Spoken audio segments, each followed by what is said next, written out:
Political prisoners, they're political prisoners because everything about the system that put them in jail is special, is political, was designed by Lord Diplock and the British government.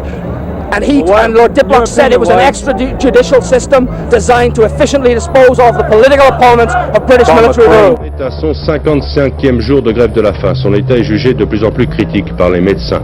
La Commission des droits de l'homme du Parlement européen va d'ailleurs... In Moscow, the Soviet news agency TASS described Bobby Sands as a fighter for civil liberties and the Maze prison as a concentration camp.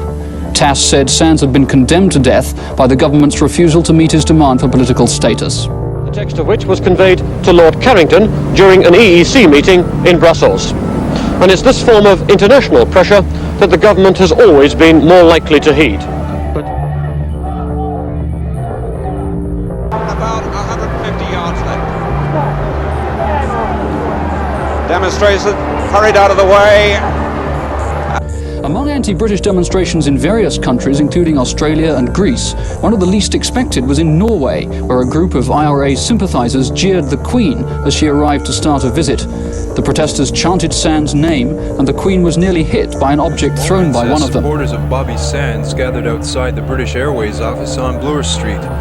Sands is demanding that jailed IRA men like himself be treated as political prisoners rather than criminals. And today's crowd came to support the 27-year-old Irishman who has gone without food for 56 days.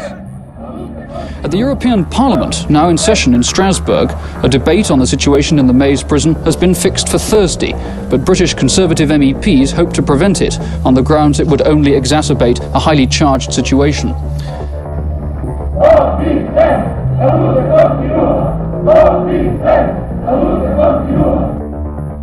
پنجاه روز اعتصاب غذا کرد شخصی به نام بابی ساندز که الان به نام اون خیابانی هم در تهران است. We met Father McGee in an ante-room in the prison hospital about 2:45 this afternoon. We had a 5-minute conversation with him, and he explained to us that he was a personal envoy of the Pope's and that his mission here... Vatican Radio said the judgment on the action of Bobby Sands and his companions is entrusted to the mercy of God. More than 1,000 people marched in front of the British consulate. They carried a coffin draped in the Irish flag and chanted anti-British slogans. Demonstrators burned a figure of British Prime Minister Margaret Thatcher.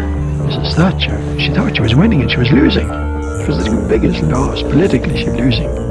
La reazione della comunità cattolico-repubblicana in tutta l'Irlanda del Nord alla morte del 27enne Robert Sands all'alba di oggi. A congressman from New York said British policy in Northern Ireland was morally bankrupt. The spurning of humanitarian pleas on Sands' behalf had been arrogant, he said.